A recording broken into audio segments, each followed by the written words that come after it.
ನಾನು ನನ್ನನ್ನು ಪ್ರೀತಿಸಲು ಪ್ರಾರಂಭಿಸಿದಾಗ ನನ್ನ ಮನಸ್ಸು ನನ್ನನ್ನು ತೊಂದರೆಗೊಳಿಸಬಹುದು ಮತ್ತು ಅದು ನನ್ನನ್ನು ಅನಾರೋಗ್ಯಕ್ಕೆ ಒಳಪಡಿಸಬಹುದು ಎಂದು ನಾನು ಗುರುತಿಸಿದೆ.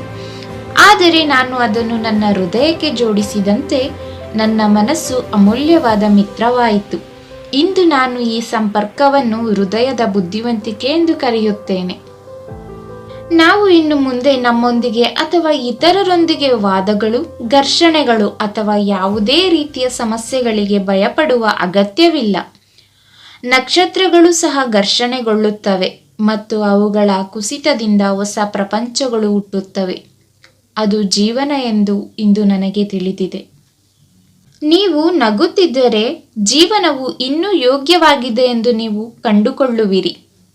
ಯಾರೊಬ್ಬರ ನಗುವಿಗೆ ನನ್ನ ನೋವು ಕಾರಣವಾಗಿರಬಹುದು, ಆದರೆ ಯಾರೊಬ್ಬರ ನೋವಿಗೆ ನನ್ನ ನಗು ಎಂದಿಗೂ ಕಾರಣವಾಗಬಾರದು.